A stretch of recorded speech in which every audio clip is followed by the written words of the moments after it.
المنستير ترحب بنا. هذا قطار ما شاء الله تبارك الله، ينتظر الركاب بس متى يجوا يركبون ويقلع بهم إقلاع.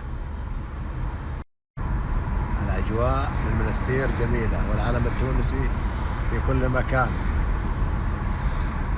أجواء المنستير أجواء عائلية حلوة يعني. والمطار بعد ما شاء الله عندهم مطار، شو المطار على اليمين أنه البوليس.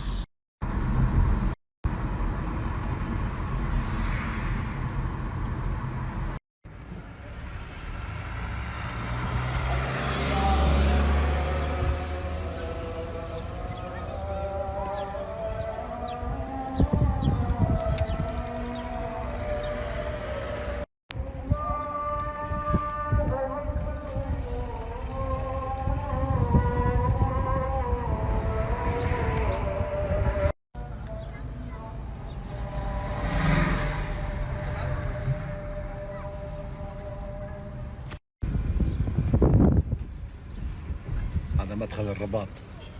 إن شاء الله العصر، بعد العصر أطلع هناك وأصور لكم المنظر الجميل.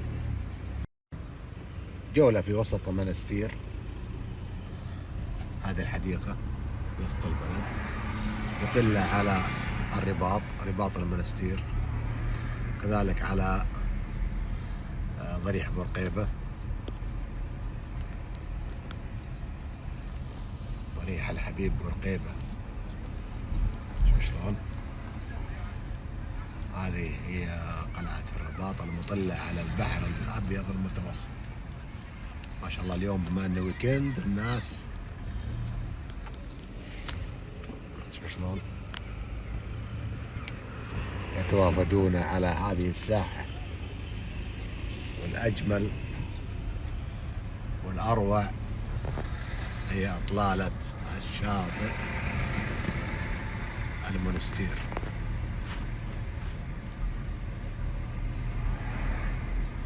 هذا اللي يديك اليمين الرباط، تقدر تطلع فوق. طبعا تدفع رسوم بسيطة، تطلع تطل على الكورنيش وتطلع على مدينة منستير بالكامل. شوف شلون ما شاء الله تبارك الله. شوف اقرب الانجليش يقر. شوف شلون المنستير ترحب بكم. اي لاف يو. هذه برضه نفس النسخة من سيدي بوسعيد، مرسى وفيها فنادق وكافيهات. ما شاء الله. الحين بيلي مكان اضبط الغداء. ابى اتغدى جويع، ابى اكبس كبسة في المنستير، كبسة علوش.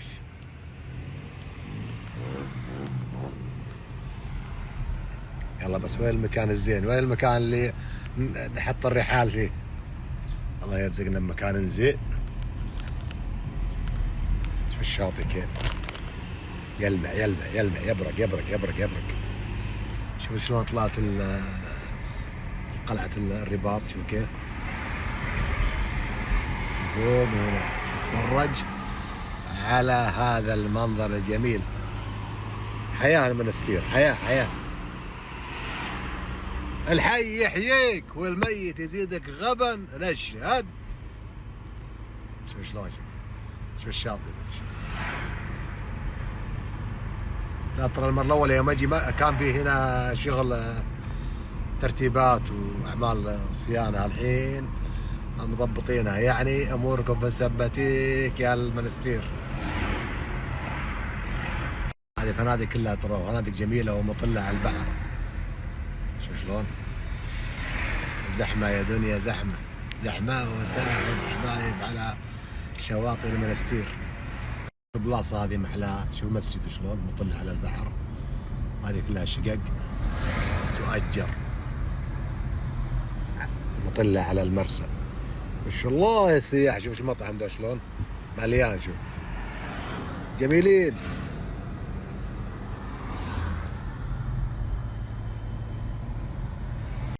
هذا برضه مطعم وكافي مطل على البحر. ما هو مطل على البحر، لا في البحر يعني طنبح من الدريشة توقف في وسط البحر، ما يخالف عليك. أجواء المنستير فتنة فتنة. ما شاء الله استقريت في هالمكان المطل على البحر. شوف شلون في المنستير. هذه إطلالة بحرية مرتفعة. ما تجي هناك بس العزبة وشيلها من السيارة متعبة شوي. قلت أكتفي بهذا المكان الزين. العزبة جاهزة، الغداء الحين بيكون خالص. يعني معكم يلي في المنستير الجيران الحبيبين القريبين، إذا ما لحقوا معي ساعة يكون الغداء جاهز، ولا خيرها في غيرها. شوف العوض. أهلا وسهلا وحياكم الله من هالإطلالة المميزة من شاطئ المنستير. طبعا المنستير مرتفعة عن البحر، عشان كذا تشوف البحر شلون منظره جميل، وأنا في المرتفع هذا. والغدا الليلة في المنستير كبسة. شوف الأجواء والمكان كيف اجتمعت الطبيعة الخضراء مع إطلالة البحر. برضو اللي بينزل من هنا على جولة ينزل للبحر يسبح ياخذ راحته. المكان جميل ومميز. أنا في وسط الغابة الحين، غابة هاي يسميها عندنا شجرة الأثل. جلست تحتها أضبط الغداء، قريب طبعا من الشارع والأمور طيبة. الوقت الحين الساعة 1:30، يعني لازم أجهز الغداء بكير بدري. قبل ما أضبط الكبسة لازم القهوة تقعد الراس. هذه القهوة البرية العربية، هي بقهوة سوداء، والقهوة اللي ما تبهر من الهيل مثل العجوز اللي خبيث نسمها. نشهد القهوة العربية سلمكم الله لازم تطبخ على النار، تقعد لها أقل شيء 10 دقائق إلى ربع ساعة تطلع ريحة القهوة. يلا نبدأ الدرس الحين. لا تقول لي بعدين والله الكبسة اختلفت علينا ما عرفنا نضبطها. جاني أسئلة كثير.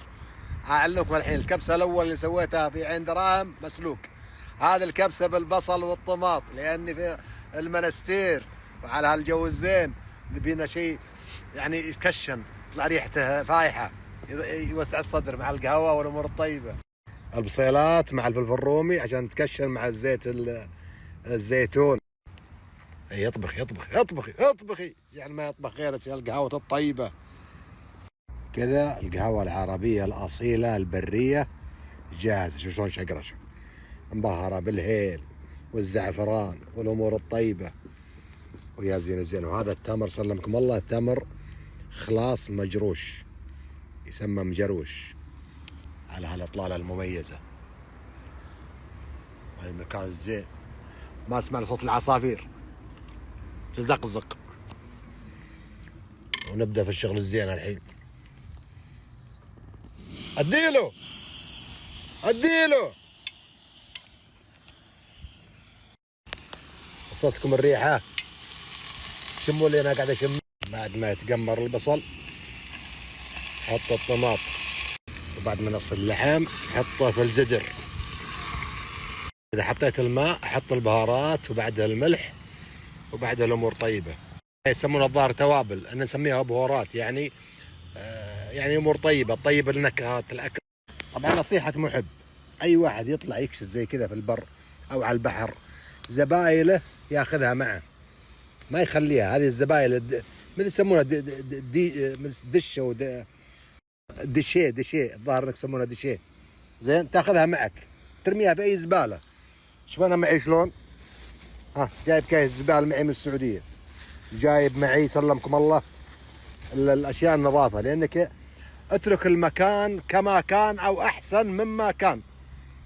وصراحه يعني المفروض ان اهل المنطقه او اهل البلد يكونون يعني يتكلمون مع السياح او اللي يجي المنطقه هنا، يقول له لو سمحت نظف بعد ما تخلص نظف مكانك.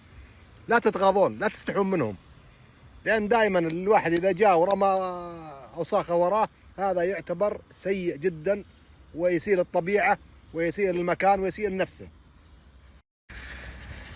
الرز زي ما قلت لكم سلمكم الله، كل واحد يحسبوا له كوب زي كذا. الرز زي ما قلت لكم سلمكم الله، كل واحد تحسبوا له كوب زي كذا. انا بحط لي كوبين، يعني تحط كاس زي كذا لكل واحد، او بيالتين، هذه كاستين شاي لكل واحد. وبكذا اللحمه كملت 20 دقيقه وكهو. 20 دقيقه وكهو. بعد ما نجحت اللحمه نحط الرز، وبعد ما احط الرز اخليه على نار مرتفعه الين يتستس. احسب له 10 دقائق، مقصر عليه النار مره يطلع الرز جميل. تس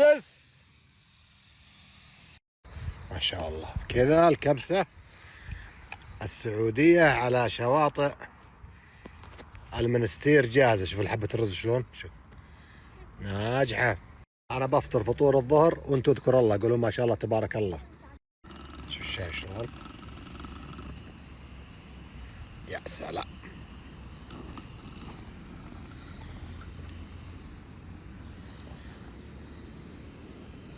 صحات يمينك. أهلا وسهلا ويا حياكم الله.